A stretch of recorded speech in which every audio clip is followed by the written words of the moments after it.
Namaskar, everyone. Welcome to day 25.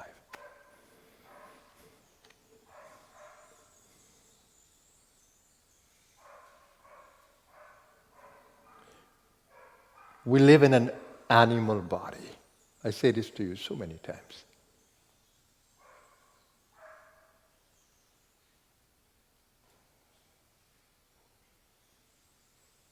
And I say it because I want you to remember it. Your physical body has an animal nature, a primal nature.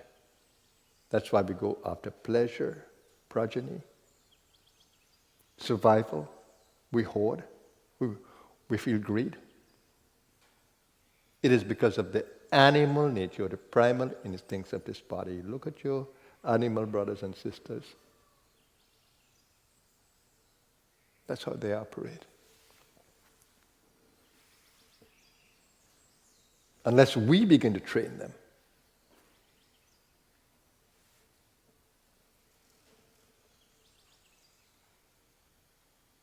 So it's very important, even the best of us need to be aware of the animal nature of the body.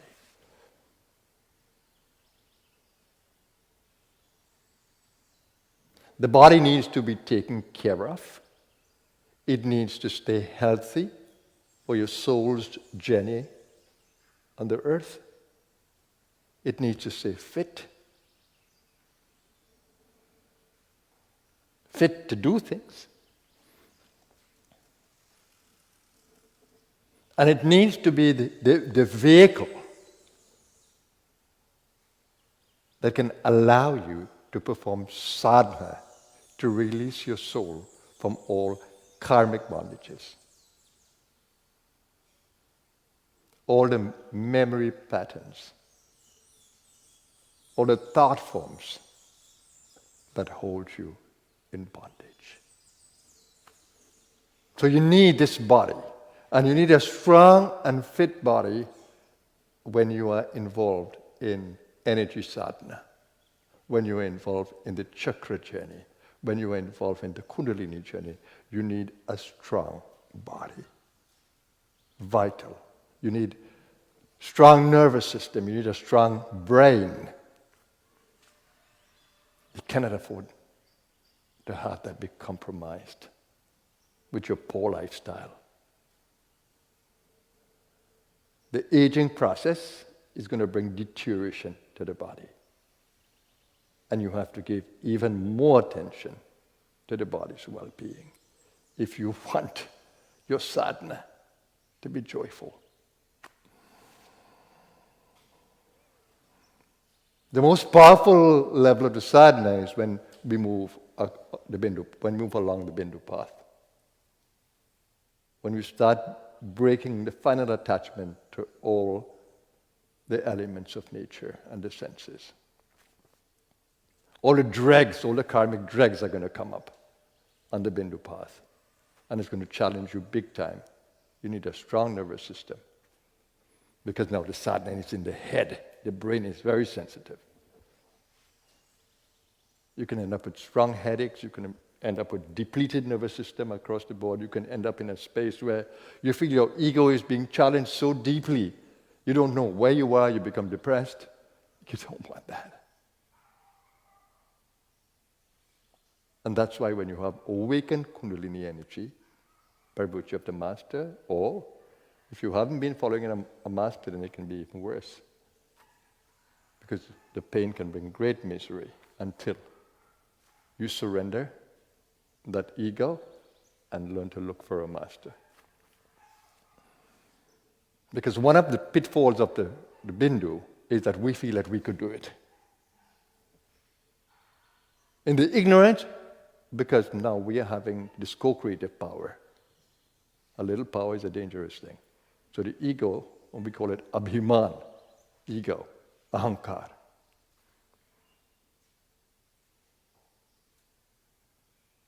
It can be a dangerous thing when we think we can do it alone. Well, the universe is going to challenge you to the hilt. Because you need That sadhana is a sadhana where grace is important. She will take you through the journey.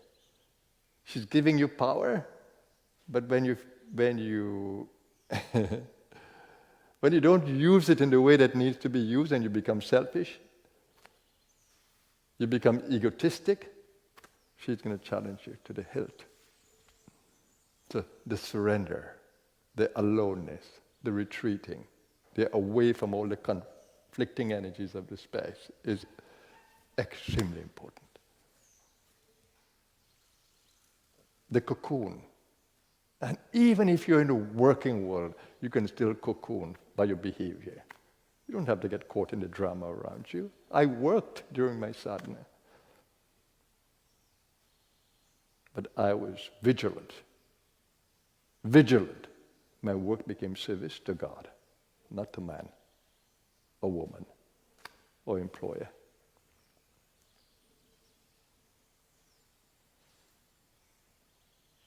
So it's important to keep a healthy and fit body for sadhana. And don't give attention to those who are on the pleasure and power journey, because they are going to burn themselves out. Nervous system is going to be depleted, body is going to be worn out. And premature aging will happen, and death of the body. The soul will rise, but remember, an ignorant soul that leaves the body remains ignorant in the other space. It doesn't become enlightened when it leaves the body. It remains in the same state of darkness or ignorance when it leaves the body. It has to come back. That's the karmic journey.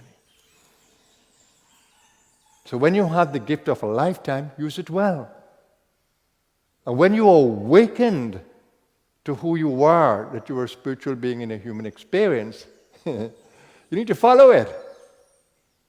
Because when you begin to desire to grow, the universe is going to send you every bit of support. You walk towards God, and God runs towards you. God helps those who help themselves.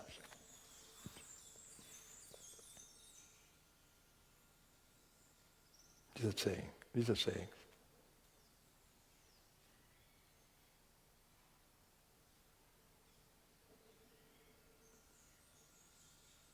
So you need to take the journey seriously. While there's life in the body, while you're in the body, take care of the body and get deeper into sadhana. Let your desire be to grow in the lifetime and fulfill the purpose for which you were born. The ultimate purpose, swadharma, is to liberate yourself. Moksha is called by the Hindus. Moksha. It's your swadharma, your first duty to self. All the other responsibilities in the world, you need to honor them. But when you begin to grow in consciousness, honoring them and desiring to go deeper, life itself will pull you away from all the unnecessary responsibilities. She will free you.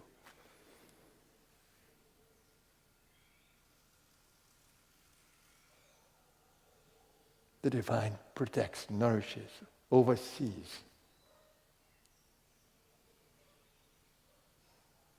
She's grace.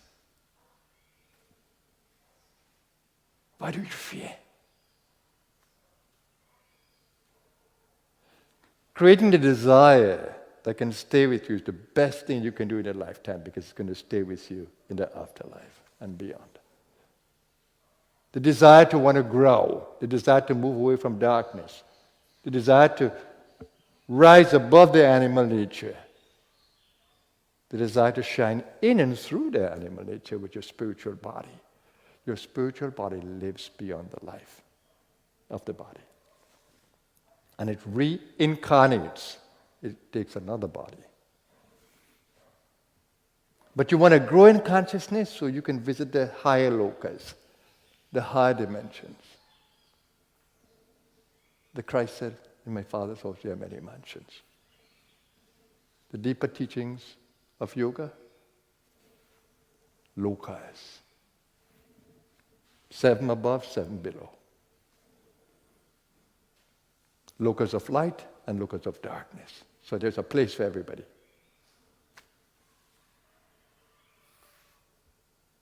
The dark worlds are called patals.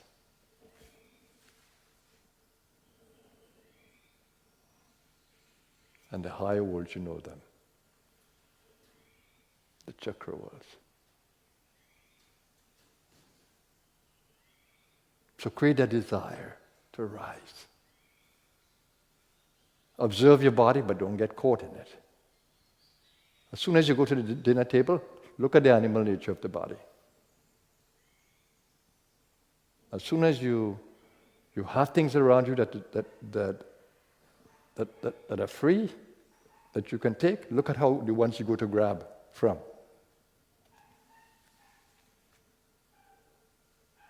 Look at the possessiveness that we carry. Look at the greed that we carry. We want to have more than the neighbor. We want recognition. We want power. We want to possess. We want to dominate. These are animal traits. And even as we grow in consciousness, the animal nature is still there. Because the body consciousness is not going to leave until we come to the crown consciousness. It's not going to leave, it's going to stay with you along the Bindu path. So be very wary, very aware of the animal nature of the body. But I love the animal. So when I go to eat, I eat with liveliness, I eat with excitement. But I watch the animal. I'm not going to overeat. I'm not going to eat the wrong things. That will make me unhealthy or make the body unhealthy. No. But I will eat with passion. But not with aggression and not greed, but with passion. I'm going to enjoy my taste buds, but with awareness. I know when to stop. Always remember the stomach takes 20 minutes to report to the brain that it's full. So what can happen in that 20 minutes when your stomach hasn't reported that it's full? Then you can continue to overeat. That's why in yoga we are told, eat 3/4 of the stomach. And the Japanese, they have a beautiful wisdom, hara hachibu. The elder would whisper in the eating circle, 80%. Fill only to 80%. Hara hachibu. So you leave a little space for movement. And then when you do that, you leave it 20 minutes, when you don't overfill, then the stomach will report it's full. It doesn't need anything, but it takes 20 minutes for that. So look at what can happen in that 20 minutes. When the stomach is full and it's not reporting yet. So be aware. Anyway, I hope this subject has been inspiring. Because when we become challenged with these words, we don't find it so inspiring. We like the philosophical words that we are beautiful, we are free. We are heavenly beings. We feed the ego that. But we have to remember the ego is in a physical body. And it can get caught. Be wary, everyone.